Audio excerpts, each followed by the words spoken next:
My name is Eleanor Miles. I built an empire, raised a daughter on my own, and survived betrayal in more forms than I can count. But nothing prepared me for the day I overheard my only child tell her lawyer, "She's old, irrelevant. Let's erase her cleanly." They thought I'd crumble. They thought time had worn down the sharpness of my mind, that I'd be too soft, too slow to see what was coming. They were wrong. Behind every sacrifice I made was a strategy. Behind every quiet retreat was a move they didn't understand. And when they tried to erase me from the very legacy I bled to build, I didn't scream. I didn't beg. I documented. I planned. And I waited. This isn't a story about revenge. It's about truth. How silence, wielded with precision, can be louder than any war cry. So sit down, because this time the storm comes quietly. They say motherhood is a gift, a calling. For me, it was a promise whispered through clenched teeth during cold nights in a one-bedroom apartment with a leaking ceiling and a colicky newborn. I was 22 when I held Catherine for the first time. Her fingers no bigger than matchsticks, her cries slicing through my exhaustion like a siren. I didn't have a husband, just a name on a birth certificate and a silence that stretched for years. I told myself it didn't matter. She had me. That would be enough. For the next 4 decades, I made it true. I clawed my way through the tech industry in the early 90s, breaking into networks by day and studying criminal code by night. Eventually, the government noticed. They offered me a badge, then a title. Then came the private sector. More money, more power, longer hours. But I always made it home for bedtime stories, science fairs, scraped knees. I gave her everything. My time, my peace, my ambition. When Catherine turned 17, she brought home a boy named Joshua, bright, charismatic, too polished for a teenager from our neighborhood. I didn't like the way he watched her when she wasn't looking, but Catherine's smile bloomed when he was around, and I had promised myself never to be the kind of mother who clipped her daughter's wings. By the time she graduated college, they were inseparable. I paid for the wedding, bought them a starter home, hired Joshua into the legal team of the company I had built from scratch. "He's brilliant," Catherine insisted. "He reminds me of you." Maybe that should have been my first warning. Years passed. I stepped back. Let her lead the company. It was supposed to be her legacy now. I moved into the guest house behind her estate, not because I had to, but because she said, "Mom, I want you close. You deserve comfort." So I traded a penthouse for a garden view and late-night cocoa with my granddaughter. The house echoed with marble floors, laughter from rooms I rarely entered, and quiet decisions I was no longer invited to witness. Until the night, I overheard them talking. Through the thin air vent above the guest house kitchen, Catherine's voice, cold and flat. She's no longer an asset, just a liability. It's time. I stood frozen, mug of cocoa trembling in my hand. My own daughter, my flesh, my future, plotting to erase me like an outdated document. I didn't cry. I remembered. Every diaper, every deadline, every moment I swallowed my pride so she could rise. I wasn't obsolete. I was just underestimated. That night, I didn't sleep. I sat in the quiet dark of the guest house, wrapped in the same wool shawl I wore when Catherine was born, staring out at the manicured lawn I had paid to have installed. Lights from the main house glowed like distant stars, beautiful, untouchable. I tried to tell myself there had been a mistake. Maybe I had misunderstood. Maybe she didn't mean it that way, but I hadn't misunderstood. Catherine's voice was etched in my bones. I knew the cadence of her anger, her calculation. She wasn't venting. She was making a decision. By sunrise, I had packed a small suitcase. Not because I planned to leave, not yet, but because instinct told me the winds had shifted. Something old, military, and primal stirred in my gut. I had survived war rooms filled with men who thought I was too soft to lead. I had crushed cybersecurity breaches that threatened entire financial systems. But this was different. This was betrayal cloaked in affection. This was an enemy who knew me intimately. I went about my day as if nothing had happened, made breakfast for Lily, my granddaughter, who hugged me tightly around the waist and said, "You're the warmest part of this house, Grandma." I kissed her forehead and nearly broke right there. Joshua passed me in the hallway later and nodded, his smile just a little too sharp, his eyes a little too empty. I watched him disappear into his study and imagined the files he was preparing. Legal arguments, guardianship declarations, quiet power plays designed to paint me as incapable. I wasn't afraid of losing assets. I had never cared for titles or real estate. What chilled me was the thought of being rewritten, of Catherine presenting a version of our history where I was merely a burden she had tolerated, where everything I built became hers by default, not because I gave it willingly, but because I was conveniently erased.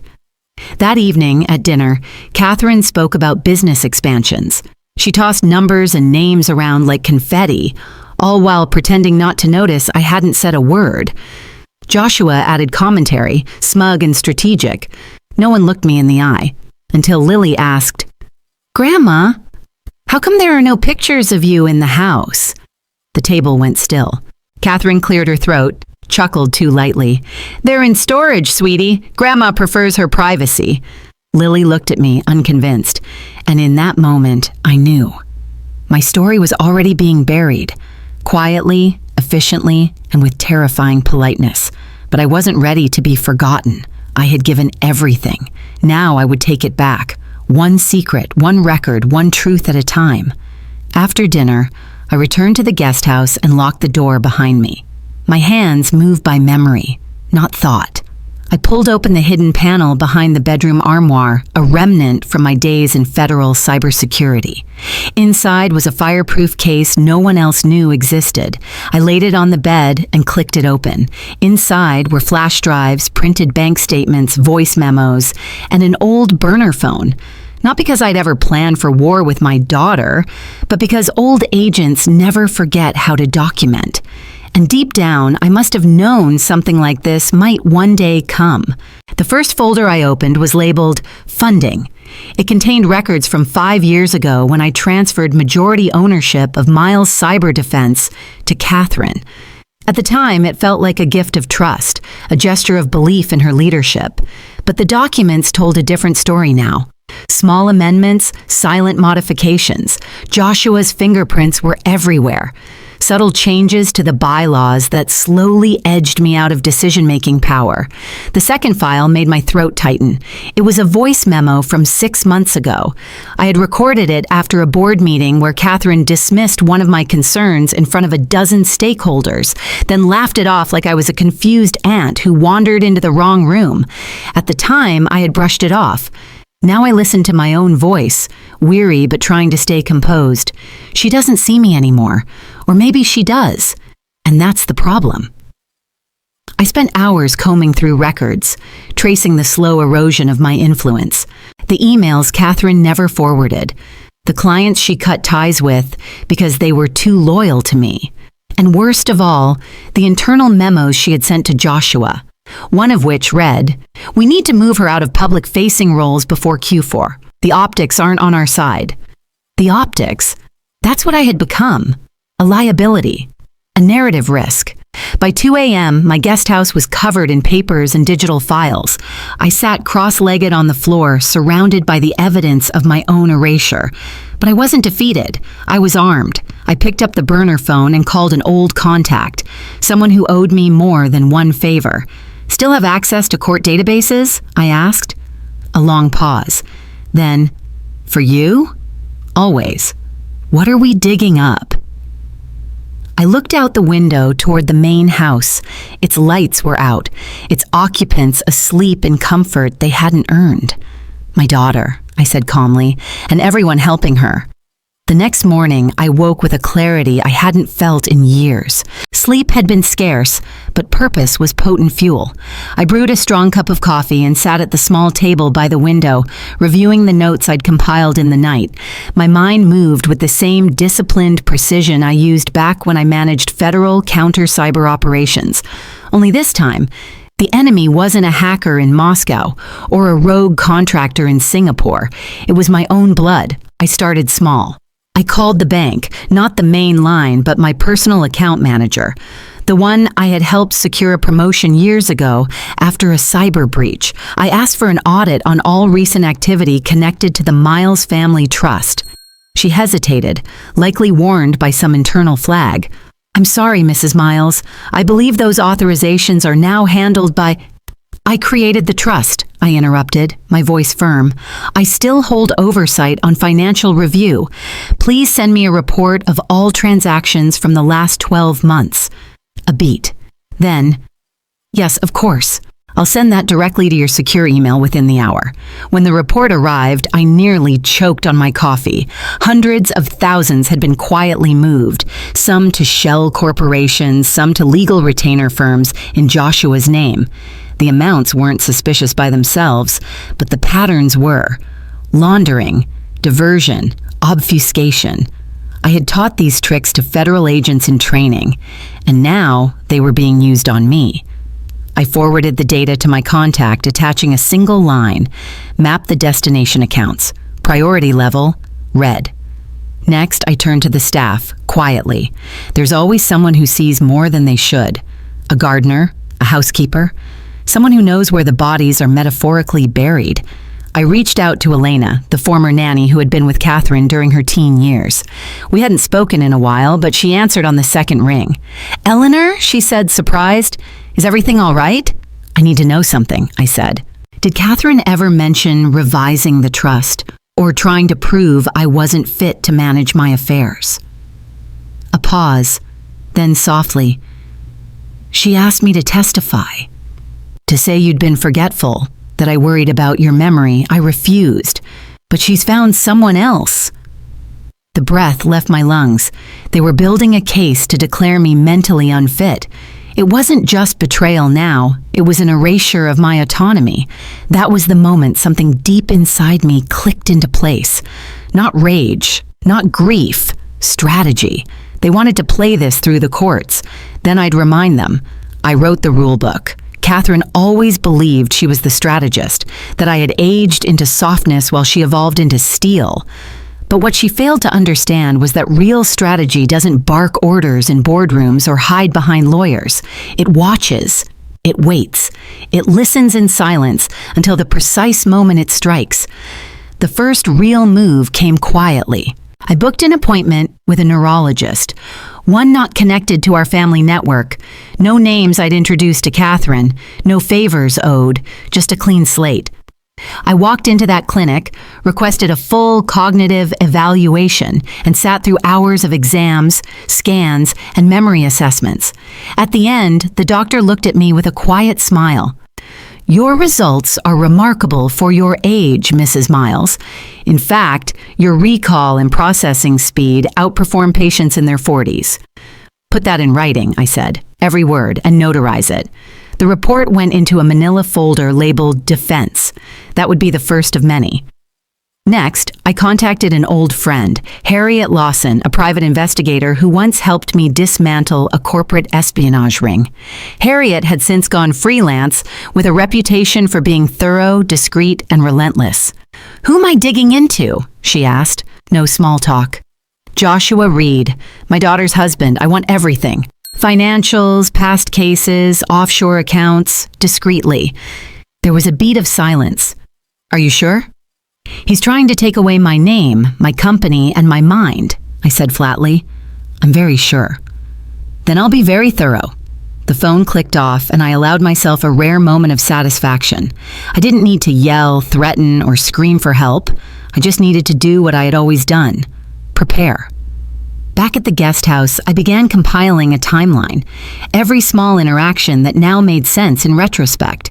The nights Catherine asked strange questions about my prescriptions. The time Joshua offered to help with my estate planning after dinner. The moment a former employee mentioned being asked about my emotional stability. Each puzzle piece slid into place with terrifying precision. They hadn't just planned to sideline me. They were trying to declare me incompetent, have me committed, take legal guardianship of my estate, then quietly move me into some luxury facility where I would live out my days under surveillance. They had written my ending, but I had a red pen, and I was about to revise every line. 2 days later, Harriet delivered her first report. It arrived in a black envelope with no return address, our old system from the days when we couldn't afford digital footprints. Inside were printouts, photographs, and 2 USB drives. I locked the door, drew the blinds, and sat with the quiet anticipation of a general reviewing reconnaissance before battle. Joshua Reed was dirty. Not obviously, not sloppily, but methodically. 3 years ago, he had quietly funneled payments into a limited liability shell company registered in the Cayman Islands. The deposits came from consulting clients that didn't exist, entities only traceable to obscure holding firms with P.O. boxes instead of offices. And worse, several withdrawals corresponded with milestone events in my company, product launches, legal victories, contract acquisitions. Harriet's notes were precise. This isn't embezzlement. It's trade for influence. He's selling information to competitors. I stared at the screen, lips tightening. Joshua wasn't just trying to remove me. He was profiting off my life's work while preparing to label me incompetent. And Catherine? She had to know. She wasn't naive. If anything, she was always too sharp. The kind of woman who dissected financial reports for fun. The more I stared at the files, the clearer it became.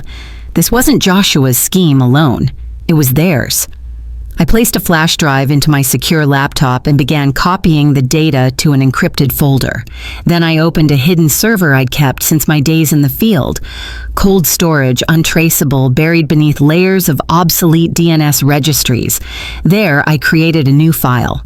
Operation Remember Me. It would be my war chest. Not for retaliation, for control. I uploaded Joshua's files, Catherine's altered trust documentation, and the audio of her dinner conversation with him, captured via a directional mic I had installed in the dining chandelier last year. At the time, I hadn't known why I did it. Call it instinct. Now it was salvation. My final step that day was a letter, handwritten, sealed, stored in my safety deposit box, to be opened only if I am declared mentally unfit. Inside, I listed the names of lawyers, judges, and former clients who still owed me favors.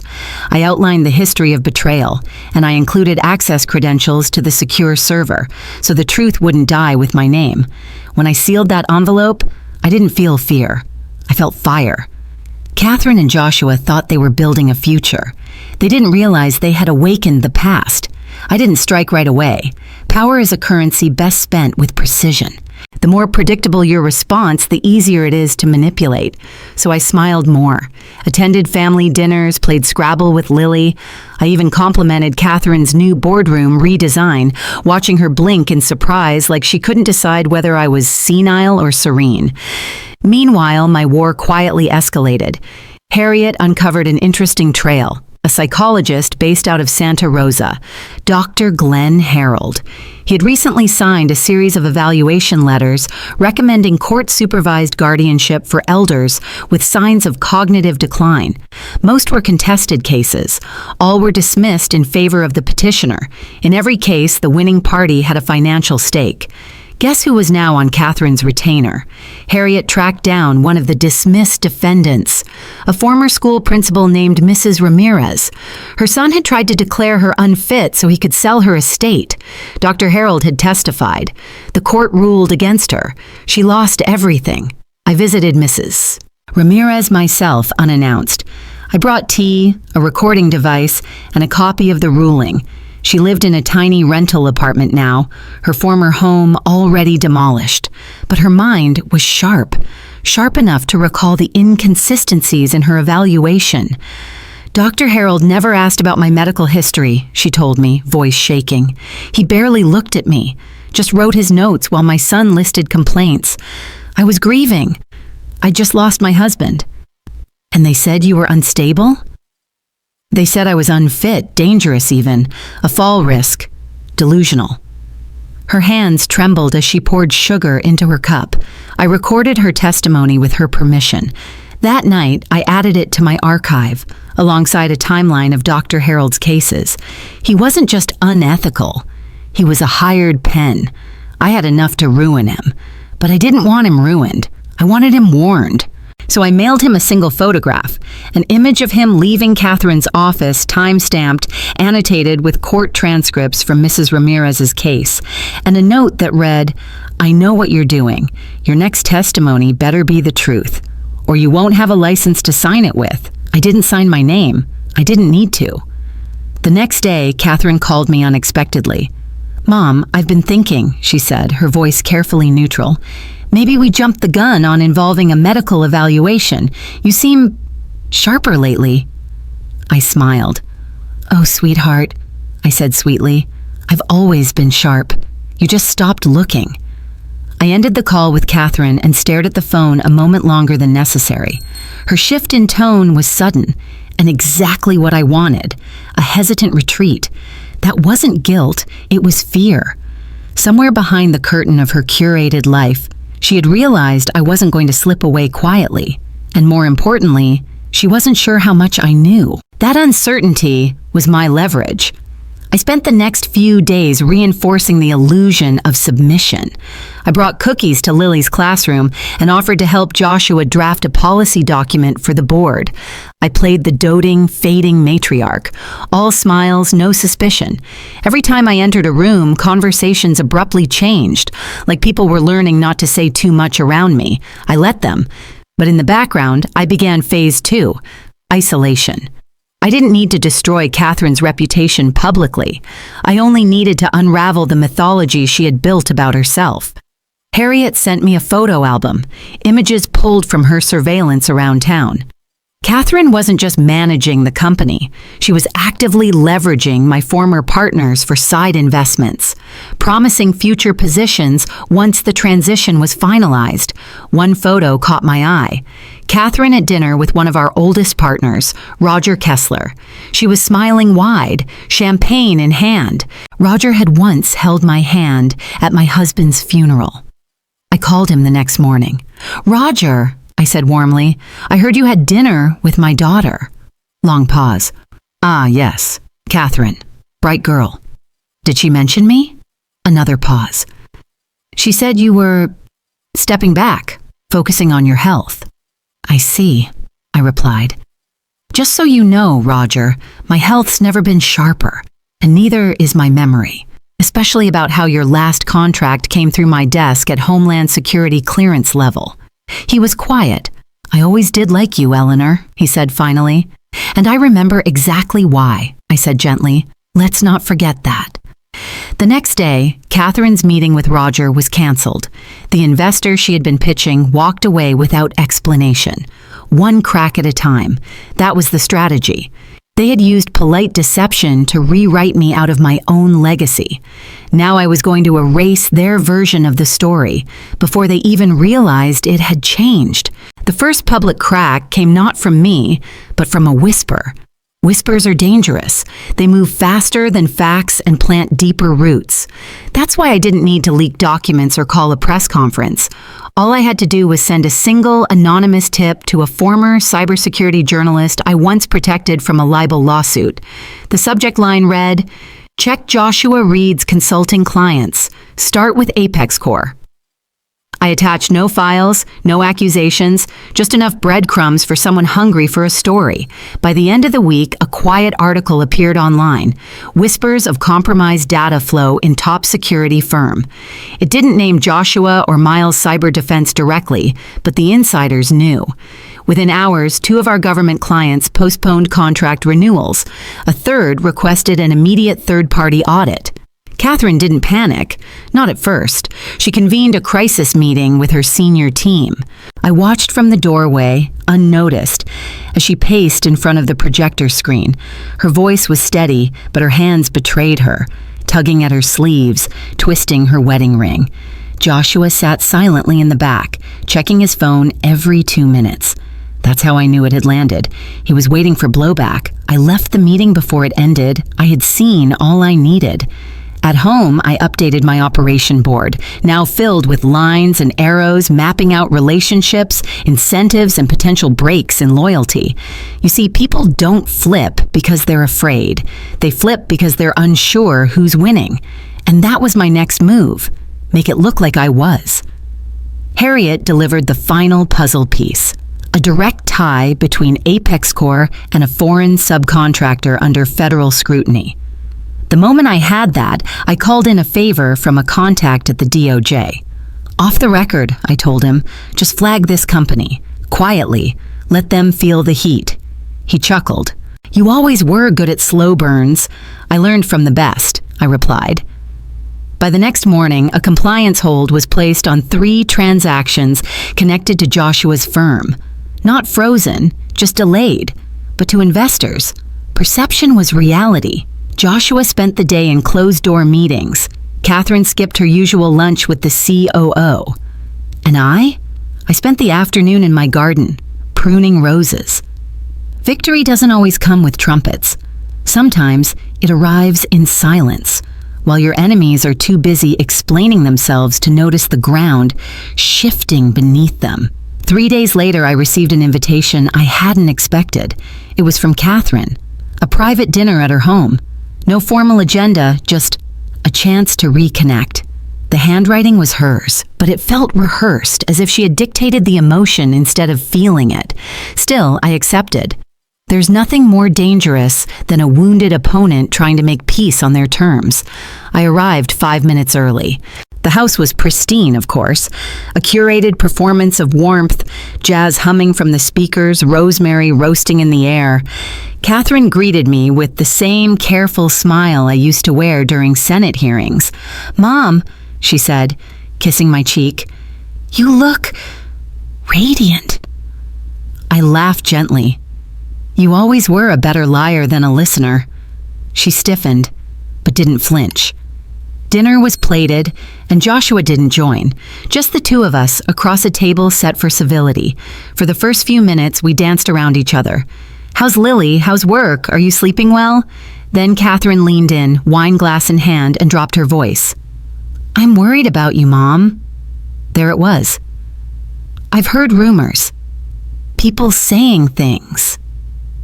And with all this media noise around Joshua's firm, I just wanted to make sure you're not letting your imagination run away. I set my fork down and smiled.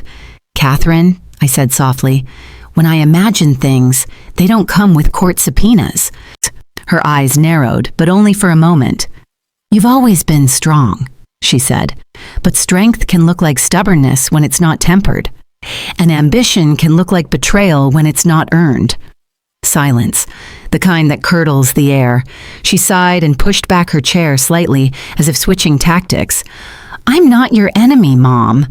"No, you're just someone who stood by while the man you married tried to erase me." Her mouth opened, but no words followed. I let the silence settle. "Tell Joshua," I continued, "that his accounts are being monitored, quietly, that the federal inquiries will grow louder, and that the next person who tries to challenge my sanity better be prepared to prove their own." Catherine's hands trembled around the glass. "You don't know everything," she said bitterly. "I know enough," I replied. Then I stood, kissed her forehead like she was still 10 and afraid of thunderstorms, and walked out. In that moment, I didn't need revenge. I had reclaimed something more powerful, fear. And now it was hers to carry. The next sign of collapse wasn't loud. It was a name, removed quietly from a website.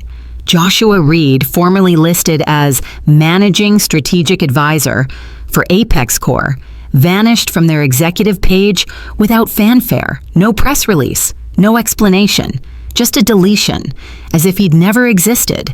But deletions leave shadows. Within hours, Reddit forums that tracked cybersecurity firms began speculating. A thread titled, "Where's Reed?" gained traction.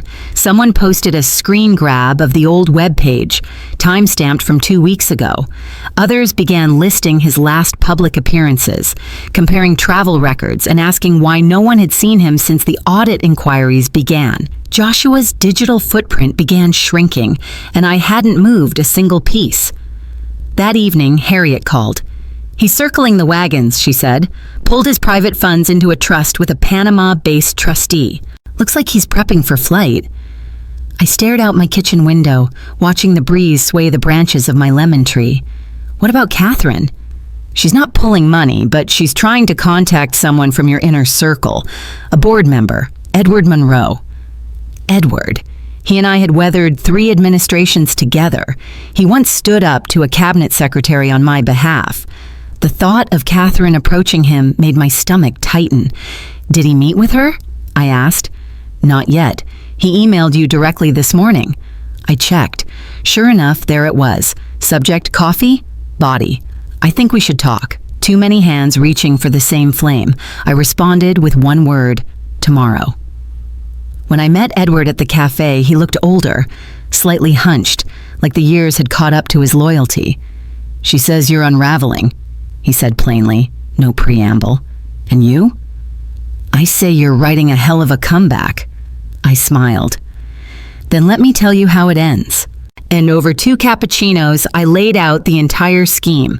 Joshua's offshore dealings, Catherine's silent complicity, the compromised evaluations, and the plan to seize control of the company by declaring me unfit. I didn't spare details, didn't dramatize, just facts.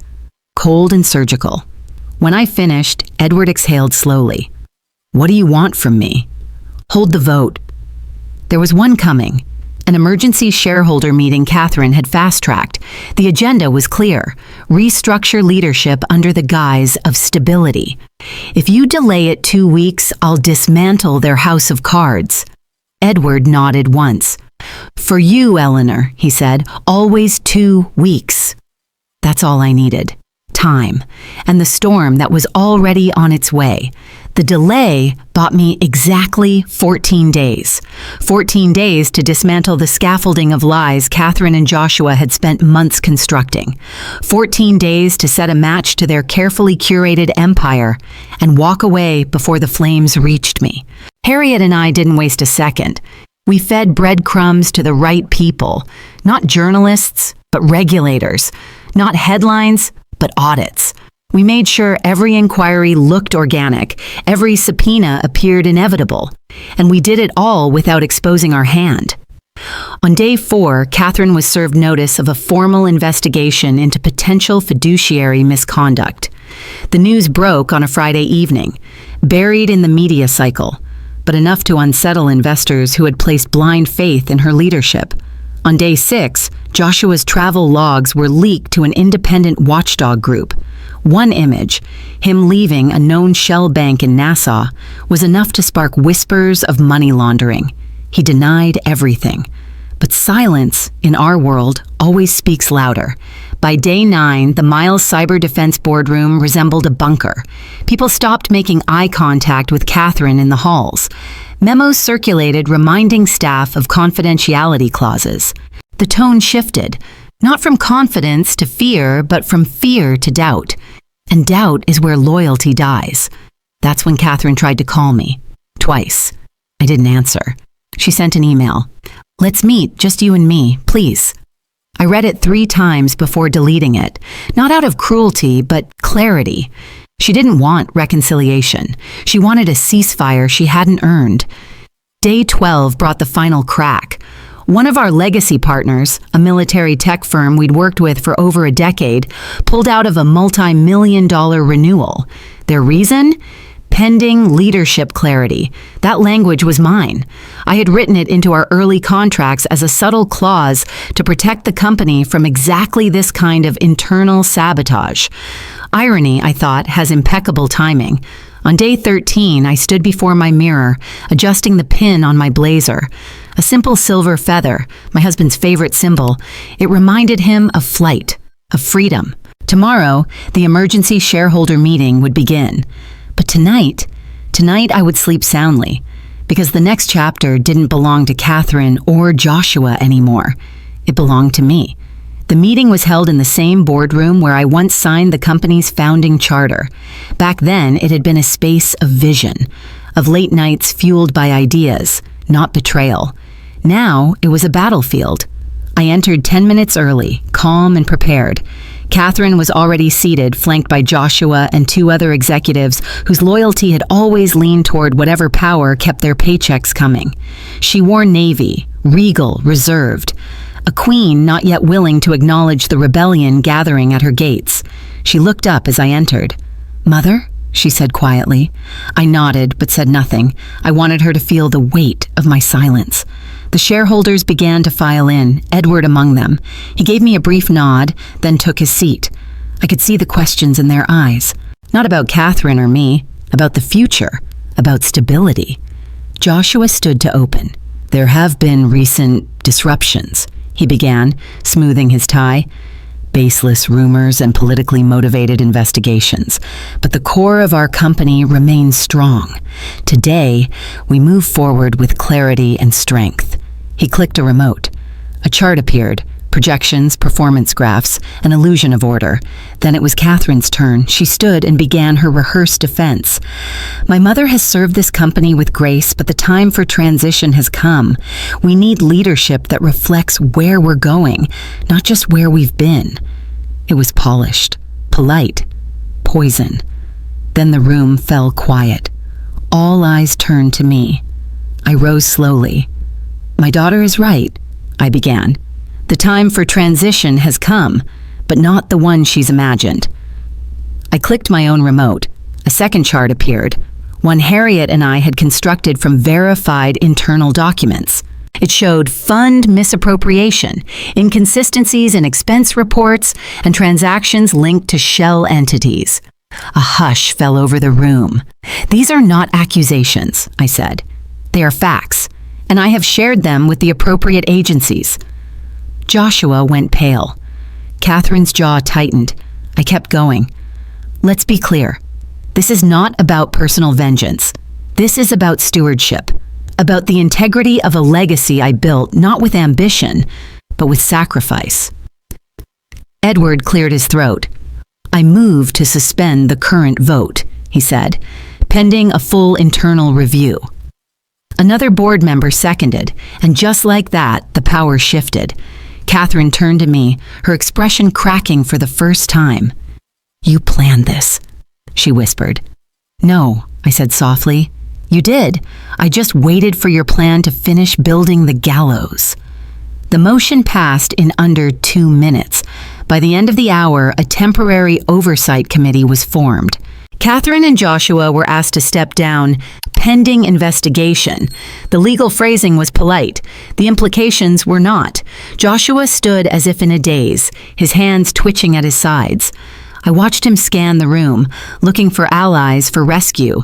He found none. Catherine, to her credit, did not cry. She sat motionless for several minutes, lips tight, eyes fixed on the table in front of her. But when she finally stood, she looked at me. Not with hatred, but with something far colder. Resentment. "You think this makes us even?" she asked under her breath. "No," I replied. "This makes us honest." She left the room first. Joshua followed without a word. I remained seated as the others filtered out, processing what had just unfolded. Edward lingered, his hand on the back of his chair. "Are you going to press criminal charges?" he asked. I considered the question carefully. "No," I said, "not yet." He raised an eyebrow. "You're sparing them?" "I'm giving them the same courtesy they denied me. Time. Time to think. Time to feel the consequences settle into the marrow of their lives. The world will deliver its judgment. Eventually. I don't have to rush it." He nodded slowly. "Poetic." "Poetry," I said, rising from my chair, "is just justice in a prettier dress." That evening, I returned to my house and poured a glass of wine I'd been saving for years. Not for celebration, but for closure. I stood by the window and watched the clouds shift above the trees. Catherine wasn't finished. I knew that. Her pride wouldn't let her fade quietly. But the truth was, she didn't have to disappear for me to win. She only had to lose her illusion of power. That night, I received a message from Harriet. "He's trying to flee. Cayman Islands transfer triggered an alert." I typed one word back. "Let him." Joshua would spend the rest of his life looking over his shoulder, never sure which shadow held the consequence he thought he'd escaped. And Catherine? She would be left to reckon with her own reflection, realizing, perhaps too late, that legacy isn't something you seize, it's something you earn. 3 days later, the media caught up.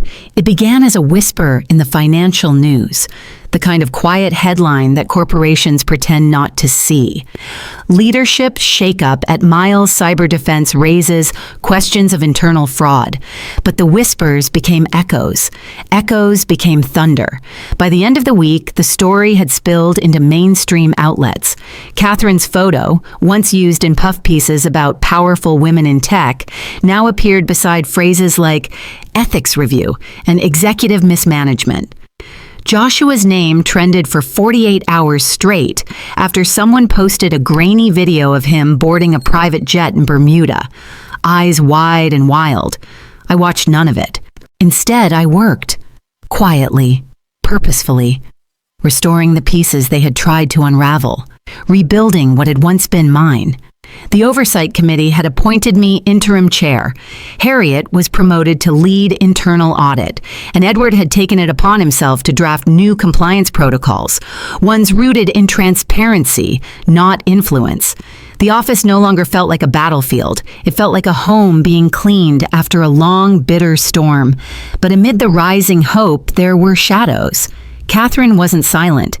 She gave a carefully orchestrated interview to a well-known business podcast, claimed she was the target of a smear campaign led by a disgruntled former executive.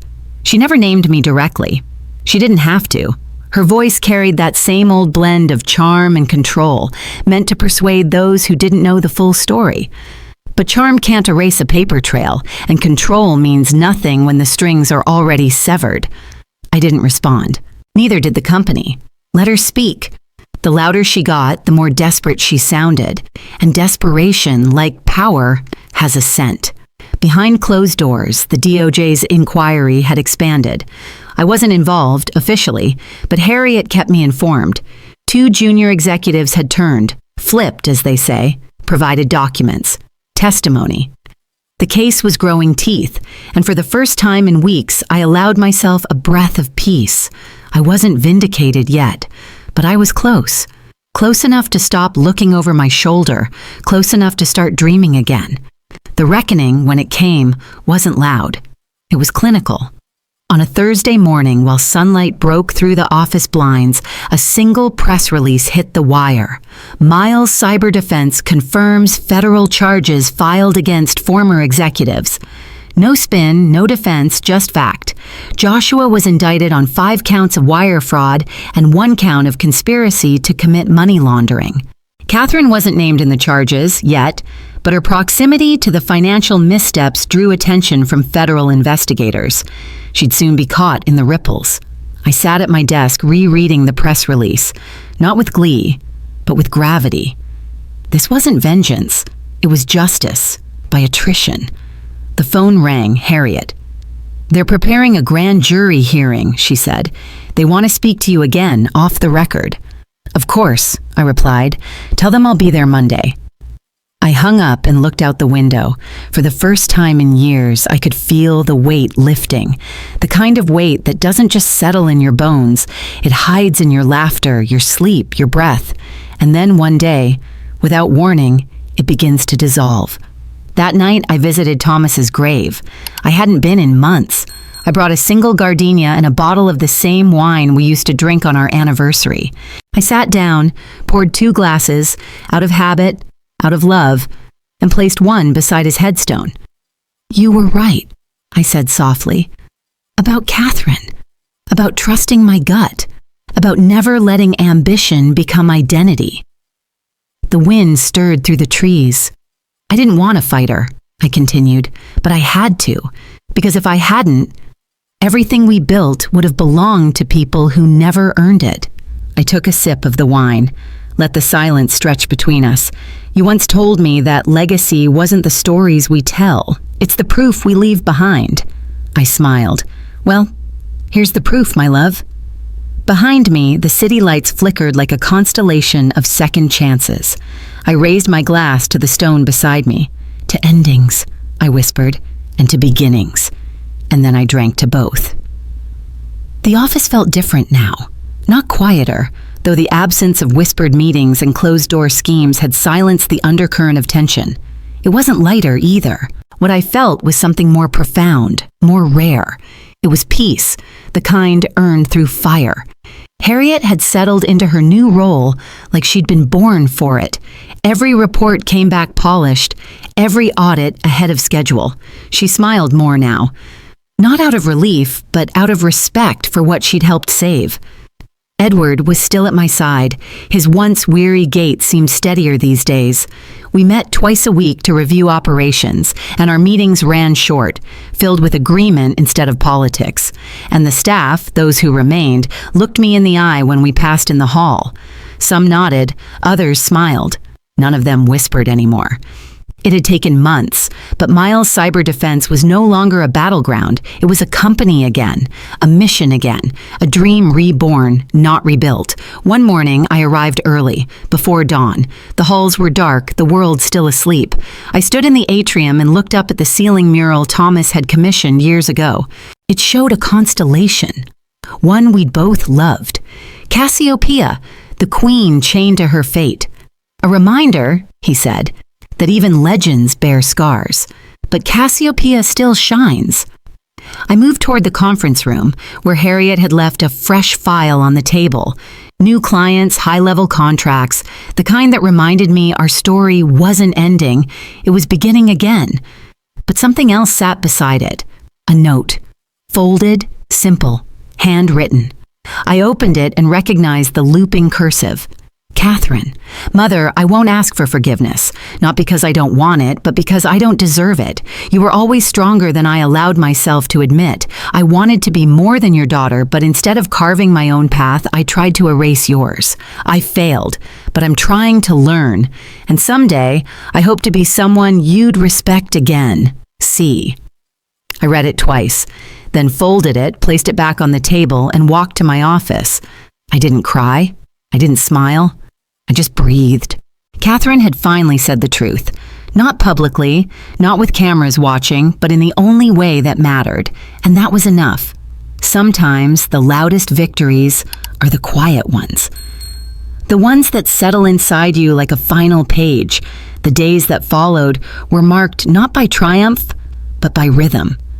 I fell into a routine. Morning walks before sunrise, black coffee in the courtyard, meetings that ended on time. It was strange how life could rebuild itself in quiet increments, like muscle regaining strength after an old wound.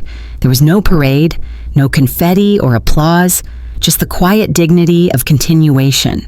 I started mentoring again. 3 young women from the leadership development program, smart, curious, and most importantly, still unafraid to fail.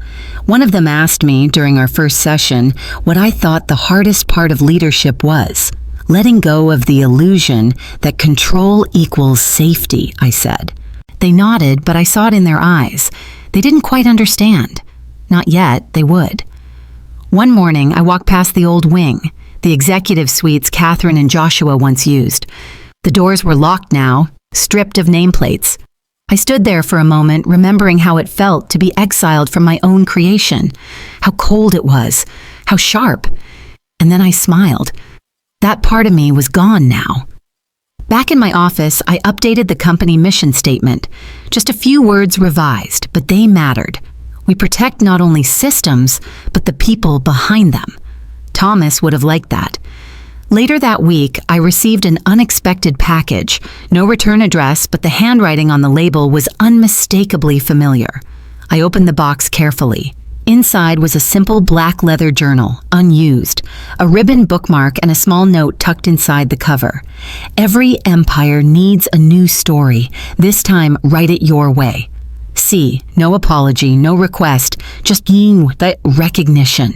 That night, I opened the journal. The first page remained blank, not because I didn't know what to write, but because for the first time in years, I realized I didn't need to write the past anymore. The past had already spoken. Now, it was time to imagine something new. 2 months passed before I saw Catherine again. It happened by accident, if such things are ever accidental. I was exiting a small bookstore downtown, one of those cozy places that smelled of cedar and paper. A voice behind me said quietly, "Mother." I turned. She stood across the sidewalk, clutching a reusable tote bag filled with what looked like legal textbooks and parenting guides. Her hair was pulled back, no makeup, no designer heels. She looked tired.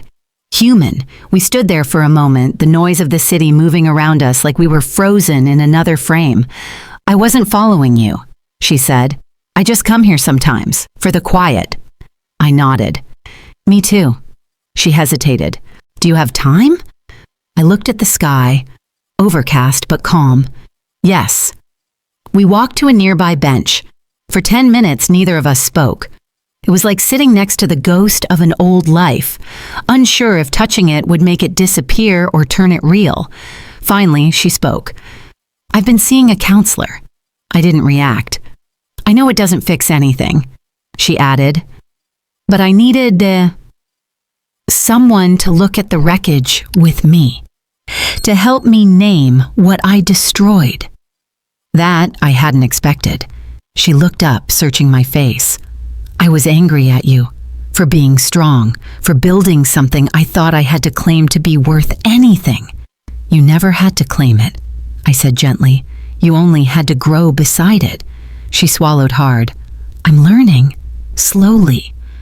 I looked at her, not as the woman who betrayed me or the executive who tried to dismantle my life. I looked at her as a daughter who had finally stopped running. "It's a long road," I said. "I know. And it doesn't end in forgiveness," I continued. "Not if that's all you're walking for." She nodded. "I'm not walking toward that," she said. "I'm walking toward understanding." For the first time in years, I believed her. We sat for a while longer, letting the past drift between us like smoke. When she stood to leave, she hesitated. "Happy early birthday," she said. "I remember you always loved books more than flowers." Then she walked away. And I remained on that bench, her words echoing in my chest. She remembered. Not everything was broken. Some things were simply waiting to be rebuilt. Spring arrived late that year. But when it came, it arrived in full bloom. Golden mornings, soft breezes, and the kind of warmth that settles into your skin like a long-forgotten promise. I spent more time outside, planted herbs on the windowsill, took walks through the city park where Thomas and I once watched ducks skim across the lake. The quiet had stopped feeling empty. It felt earned. At work, the company had stabilized. Growth projections were up. The team was steady. There were still moments of tension. Yes, this was business after all. But the poison was gone. And in its place, something like trust had begun to take root.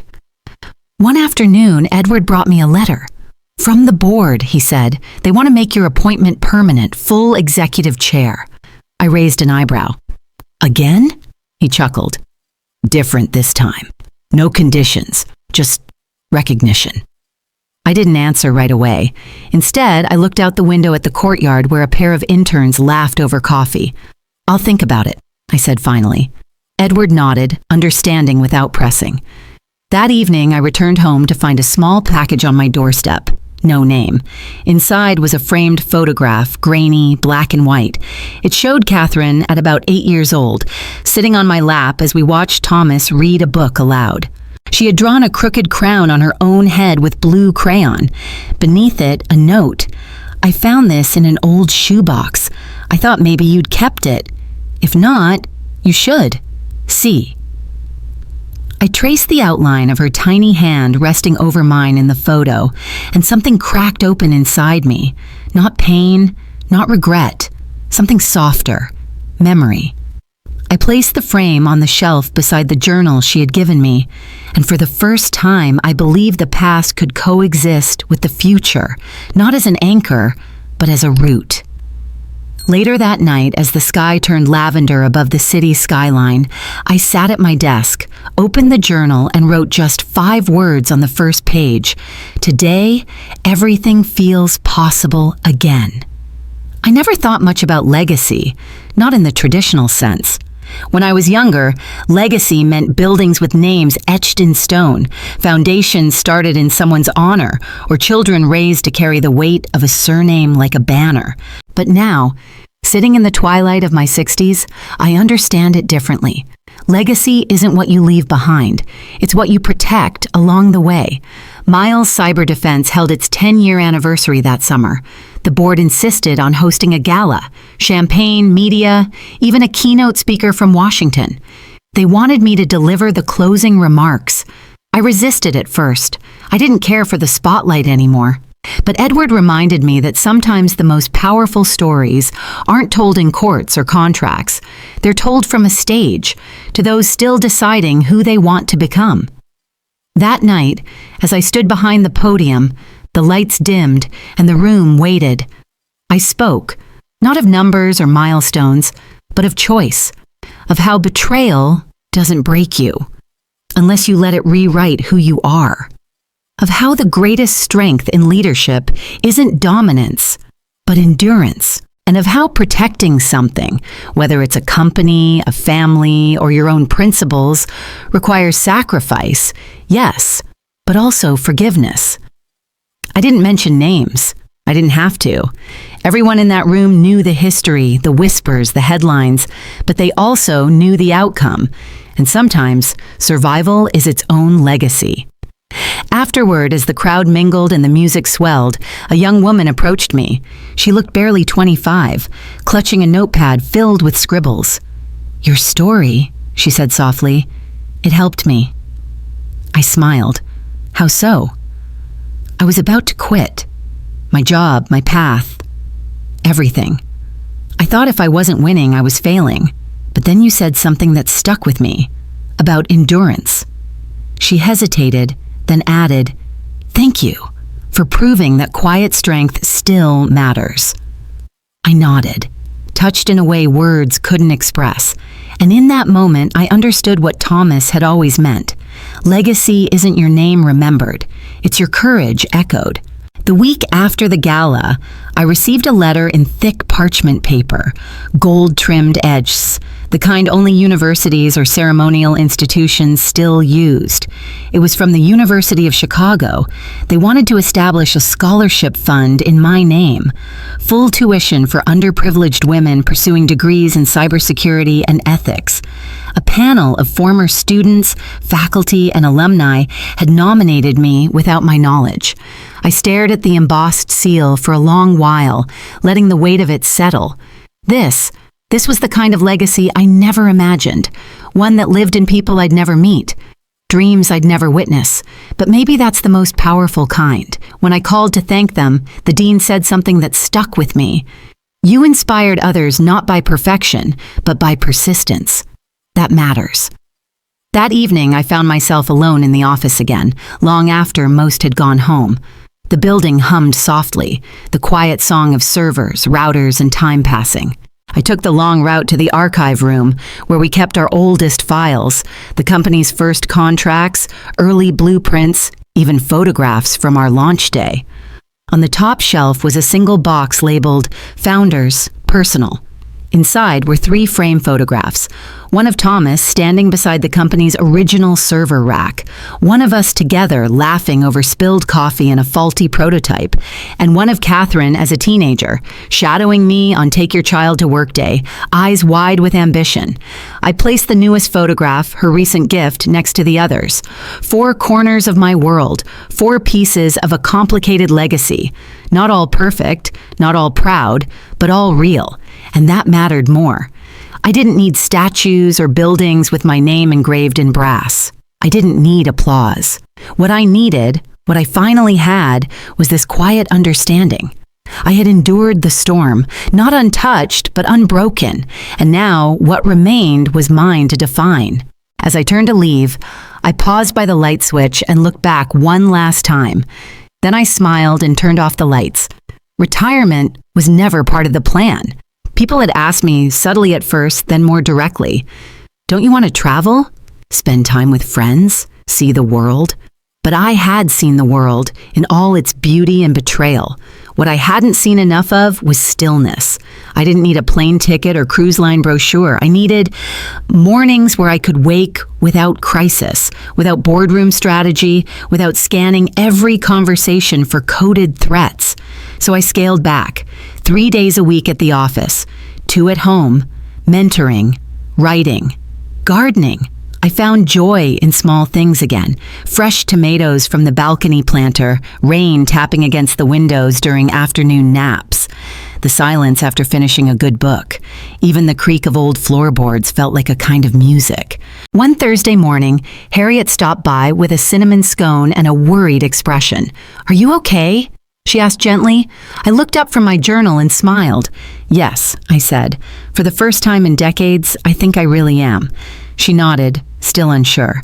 They didn't understand, not yet, that peace doesn't always arrive with trumpets. Sometimes it's quiet.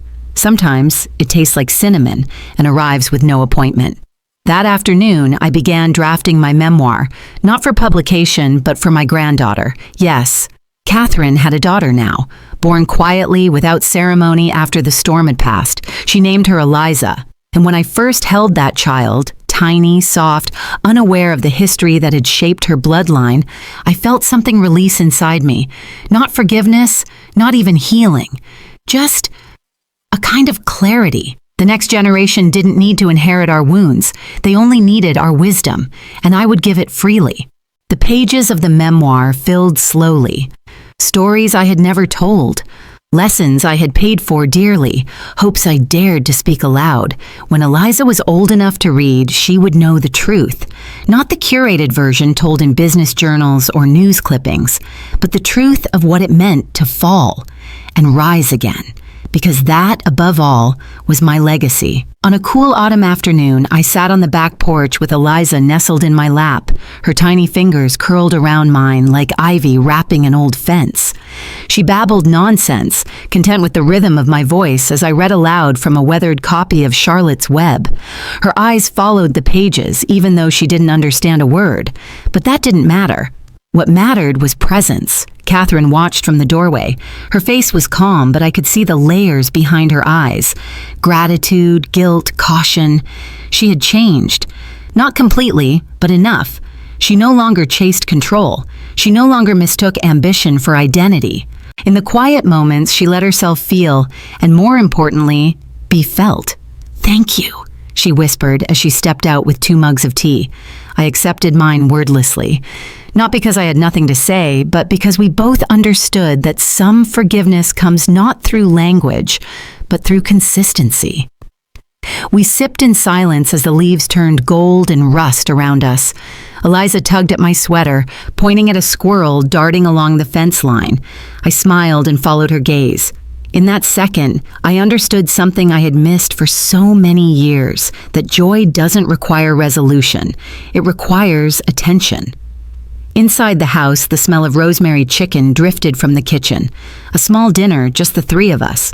There would be no press, no speeches, no toasts, just food, laughter, and maybe a bedtime story before Catherine drove Eliza home. After they left, I sat alone with my tea, listening to the creaks of the old house settling for the night. The place no longer felt like a fortress or a hiding place. It felt like a story that had finally reached its final chapter. Not with a bang, but with a gentle exhale. Before heading to bed, I opened the journal, the one Catherine had given me years ago.